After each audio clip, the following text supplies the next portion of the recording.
যুক্তরাষ্ট্রের ব্যাখ্যার কড়া প্রতিবাদ জানালো ইরান। প্রেসিডেন্ট বিরোধী বিক্ষোভে উত্তাল কেনিয়া, পুলিশ বিক্ষোভকারী সংঘর্ষে নিহত ৮। চীন সফরে গেলেন ইরানের প্রতিরক্ষা মন্ত্রী। ইরানের পারমাণবিক স্থাপনাগুলো গুরুতরভাবে ক্ষতিগ্রস্ত, সিআইএ প্রধানের মন্তব্য। 12 দিনের যুদ্ধে 610 ইরানিকে হত্যা করেছে ইসরায়েল।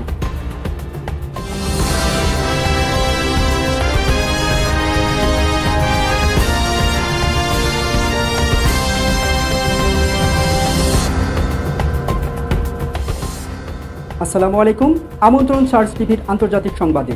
সাথে আছি আমি আতিকুর রহমান। এতক্ষণ শুনছিলেন সংবাদ শিরোনাম, এবার জানিয়ে দিচ্ছি পুরো খবর।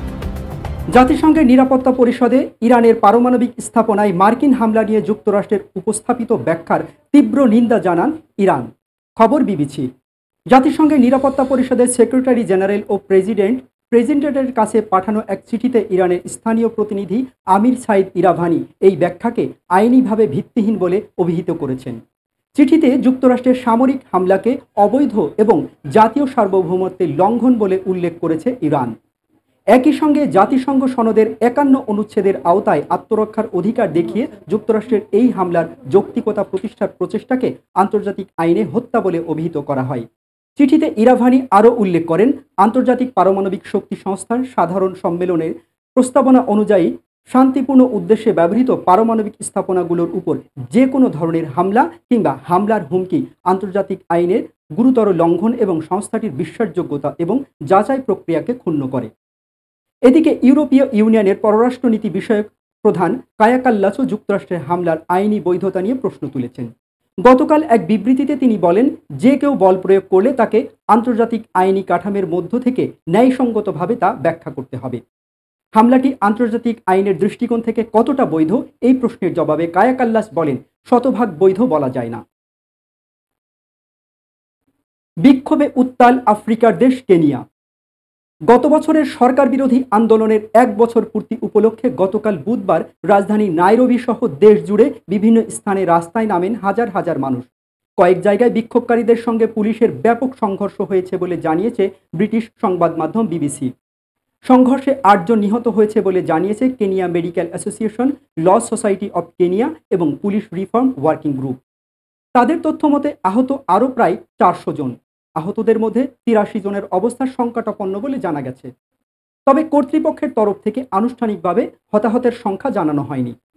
এদিকে মানবাধিকার সংস্থা অ্যামনেস্টি কেনিয়া বলছে, হতাহতের প্রকৃত সংখ্যা আরও অনেক বেশি। তাদের তথ্যমতে নিহত হয়েছেন কমপক্ষে 16 জন। বিক্ষোভ পরিস্থিতি এতটাই ভয়াবহ হয়ে পড়েছে যে সংবাদ মাধ্যমগুলোর সরাসরি সম্প্রচার নিষিদ্ধ করে দিয়েছিল সরকার। তবে নাইরোবি হাইকোর্ট নাকচ করে দিয়েছে সেই নিষেধ। স্থানীয় গণমাধ্যমগুলো বলছে, প্রেসিডেন্ট উইলিয়াম রুটোর সরকারি বাসভবন স্টেট হাউসে ঢোকার চেষ্টা করছিল বিক্ষোভকারীরা। তাদের আটকাতে শহরের বিভিন্ন স্থানে স্টেট হাউস ও পার্লামেন্টগামী সড়কগুলোর ব্যারিকেড ও কাঁটাতার দিয়ে বন্ধ করে দেওয়া হয়। সামাজিক মাধ্যমে ছড়িয়ে পড়া ভিডিওতে দেখা যায় রুটোকে যেতে হবে লেখা প্ল্যাকার্ড, কেনিয়ার পতাকা হাতে রুটো বিরোধী স্লোগান দিচ্ছে বিক্ষোভকারীরা। তাদের দিকে কাঁদানো গ্যাস ছুঁড়ে মারছে পুলিশ। এক অন্ত্যেষ্টিক্রিয়া অনুষ্ঠান থেকে বিক্ষোভকারীদের উদ্দেশ্যে ভাষণ দেন প্রেসিডেন্ট রুটো। বলেন, বিক্ষোভের উদ্দেশ্য শান্তি বিঘ্ন হওয়া উচিত নয়। আমরা যদি নিজের দেশটিকে ধ্বংস করি, পালানোর জন্য আর দ্বিতীয় কোনো দেশ আমাদের নেই। আমাদের দায়িত্ব দেশকে নিরাপদ রাখা।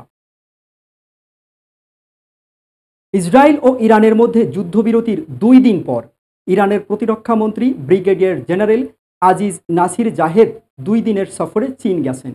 বৃহস্পতিবার বিবিসি লাইভ প্রতিবেদনে এই তথ্য জানানো হয়েছে। বিবিসি পার্সিয়ান সার্ভিস জানিয়েছে, সাংহাই সহযোগিতা সংস্থার প্রতিরক্ষা মন্ত্রীদের বৈঠকে যোগ দিতে এবং চীনে প্রতিরক্ষা মন্ত্রীর সঙ্গে দেখা ও আলোচনা করতে চীন সফর করছেন তিনি।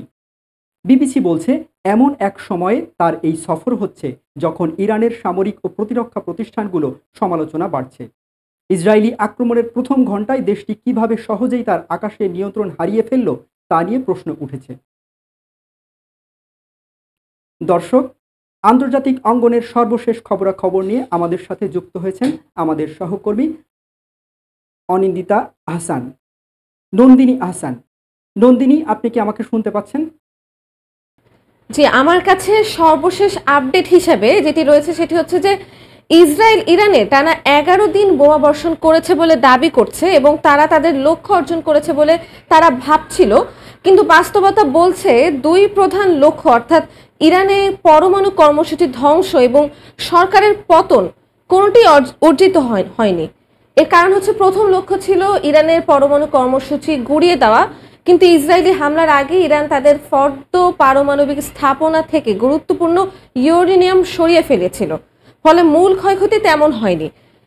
যদিও যুক্তরাষ্ট্র কিছু বাংকার বাস্টার বোমা সরবরাহ করেছিল, তবে হামলার পর ইরান বিদেশি পরিদর্শকদের প্রবেশের অনুমতি না দেওয়ায় আসল ক্ষয়ক্ষতি নির্ধারণ করাও সম্ভব হচ্ছে না। দ্বিতীয় লক্ষ্য ছিল শাসন ব্যবস্থার পরিবর্তন, অর্থাৎ ইসরায়েল ইরানের সামরিক নেতাদের হত্যা করে জন অসন্তোষ সৃষ্টি করতে চেয়েছিল, কিন্তু এই কৌশল উল্টো ফল দিয়েছে, অর্থাৎ জনগণ একাংশ যারা আগে থেকেই সরকার বা আইআরজিসির বিরোধী ছিল তারাও দেখা গেছে যে তারাও ইসরায়েলের হামলাকে জাতির ওপর আক্রমণ হিসেবে দেখেছে এবং সরকারের প্রতি সমর্থন দিয়েছে। ফলে শাসন ব্যবস্থার পরিবর্তনের বদলে সরকার আরো সংহত হয়েছে। এই অভিযানে ইরান নিজেকে একটি দৃঢ় প্রতিরোধী রাষ্ট্র হিসেবে তুলে ধরতে সক্ষম হয়েছে।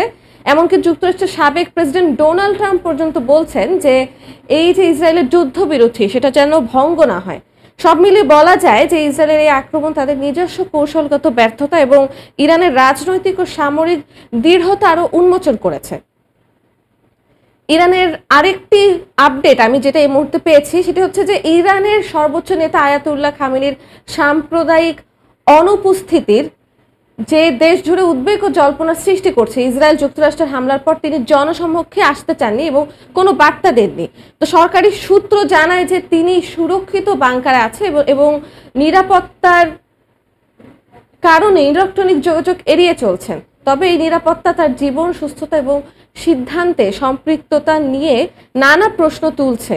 অনেকেই বলছেন খামেনিকে না দেখা পর্যন্ত তারা যুদ্ধ জয়ের আনন্দও অনুভব করতে পারছেন না। অন্যদিকে ইরানে ইসরায়েলি হামলার পর তেহরানের তরুণেরা আতঙ্কে ঘরবন্দি হয়ে পড়েন এবং এক্ষেত্রে সেই দেশের যে জেনজিরা তারা সোশ্যাল মিডিয়াতে অর্থাৎ ভার্চুয়াল জগতে ডিসকর্ড, হোয়াটসঅ্যাপ সহ বিভিন্ন অনলাইন প্ল্যাটফর্ম তৈরি করছে ডিজিটাল আশ্রয় কেন্দ্র হিসেবে এবং সেখানে তারা নানাভাবে তাদের ভয়, যা মানসিক যে সমর্থন এবং সেই সকল বিষয়গুলো শেয়ার করছে। এবং আইটি শিক্ষার্থী একজন যে মোমো নামে, তিনি জানান যে আমার ঘরেই হোক কবর, তবু উদ্বাস্তু হব না। অর্থাৎ ইন্টারনেটের সীমিত সুযোগও এই প্রজন্মের অনলাইনেই খুঁজে পায় নিরাপত্তা এবং সংহতি ও প্রতিরোধের শক্তি। আতিকুর রহমান, এই পর্যন্তই আমার আপডেট ছিল। ধন্যবাদ। নন্দিনী, ধন্যবাদ আপনাকে। দর্শক, আমাদের স্টুডিও থেকে সরাসরি যুক্ত হয়েছিলেন আন্তর্জাতিক অঙ্গনের সর্বশেষ খবর নিয়ে নন্দিনী আহসান। আমরা ফিরে যাচ্ছি পরবর্তী সংবাদে। যুক্তরাষ্ট্রের হামলায় ইরানের পারমাণবিক স্থাপনাগুলো গুরুতরভাবে ক্ষতিগ্রস্ত হয়েছে এবং তাতে দেশটির পারমাণবিক কর্মসূচি কয়েক বছর পিছিয়ে গেছে বলে মন্তব্য করেছেন সিআইএর পরিচালক জর্জ রাটক্লিফ। বিবিসি জানায় তার এই বক্তব্য একটি ফাঁস হওয়া গোয়েন্দা প্রতিবেদনকে খণ্ডন করে, যেখানে হামলার প্রভাব তুলনামূলকভাবে কম দেখানো হয়েছিল, যা নিয়ে ক্ষুব্ধ হন সাবেক প্রেসিডেন্ট ডোনাল্ড ট্রাম্প। ইরানের কয়েকটি গুরুত্বপূর্ণ স্থাপনা পুরোপুরি ধ্বংস হয়ে গেছে, যদিও তিনি সরাসরি বলেননি যে ইরানের পারমাণবিক কর্মসূচি পুরোপুরি নিশ্চিহ্ন হয়ে গেছে।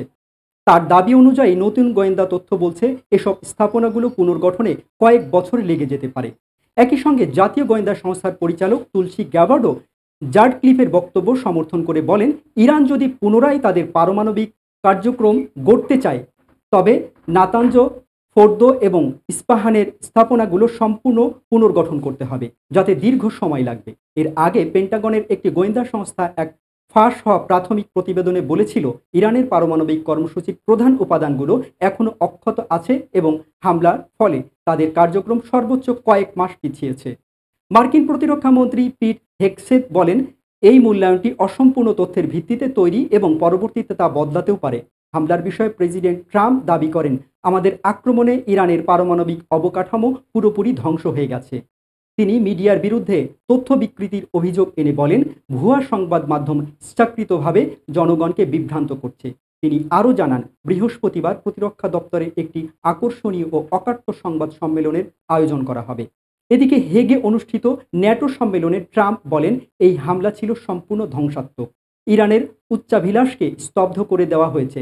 ট্রাম্প জানান, আগামী আলোচনায় ইরানকে তাদের পারমাণবিক কর্মসূচি ত্যাগের প্রতিশ্রুতি দিতে হবে, যদিও ইরান এখনো এ ধরনের আলোচনার কথা স্বীকার করেননি। ইরানের স্বাস্থ্য মন্ত্রণালয়ের মুখপাত্র বলেছেন, ইসরায়েলের সঙ্গে 12 দিনের যুদ্ধে 610 জন নিহত হয়েছেন, আহত হয়েছেন আরও 4700 জন। বুধবার তিনি এই তথ্য জানান। খবর ইরান ইন্টারন্যাশনালের। ইরানের এই কর্মকর্তা বলেছেন, সংঘাতের শেষ রাতেই ইসরায়েলি বাহিনী ইরানের শতাধিক ব্যক্তিকে হত্যা করেছে। ইরানের স্বাস্থ্য মন্ত্রণালয়ের পক্ষ থেকে বলা হয়েছে, নিহতদের মধ্যে 49 জন নারী রয়েছে। এর মধ্যে 2 জন অন্তঃসত্ত্বা। এছাড়া যুদ্ধে নিহত হয়েছে 13 শিশু, যার মধ্যে একজনের বয়স মাত্র 2 মাস। তবে মানবাধিকার সংস্থা HRNNA জানিয়েছে, ইসরায়েলের সঙ্গে 12 দিনের সংঘাতে ইরানে নিহত হয়েছে অন্তত 1054 জন। এর মধ্যে 300 জন ইরানের সামরিক বাহিনীর সদস্য। এদিকে ইসরায়েল দাবি করেছে, তারা ইরানের অন্তত 14 জন পরমাণু বিজ্ঞানীকে হত্যা করেছে। এছাড়া ইরানের শীর্ষ সামরিক কমান্ডারদেরও হত্যা করে ইসরায়েলি বাহিনী। গত 13 জুন ইরানের আকস্মিক ব্যাপক হামলা শুরু করে ইসরায়েল। এরপর পাল্টা প্রতিশোধ নিতে ইরান ও ইসরায়েলের উপর হামলা শুরু করে। এতে দেশ দুইটির মধ্যে যুদ্ধ শুরু হয়। এর মাঝে যুক্তরাষ্ট্র গত 21 জুন ইরানের প্রধান 3টি পারমাণবিক স্থাপনায় হামলা চালায়। এতে উত্তেজনার পারদ তুঙ্গে ওঠে। এই জবাবে ইরান কাতারে মার্কিন ঘাঁটিতে হামলা চালায়, যদিও এতে কোনো ক্ষয়ক্ষতি বা হতাহত হয়নি কেউ। সর্বশেষ 23 জুন মার্কিন প্রেসিডেন্ট ডোনাল্ড ট্রাম্প এক ঘোষণায় জানান, ইসরায়েল ও ইরান যুদ্ধবিরতিতে সম্মত হয়েছে। এরপর দুই দেশে সেই দিনেই যুদ্ধবিরতি কার্যকর করার তথ্য নিশ্চিত করে। দর্শক, এই ছিল এখনকার মতো সর্বশেষ সংবাদ। পরবর্তী সংবাদ দেখার আমন্ত্রণ জানিয়ে এখানেই বিদায় নিচ্ছি। আমাদের সাথে থাকার জন্য ধন্যবাদ সবাইকে।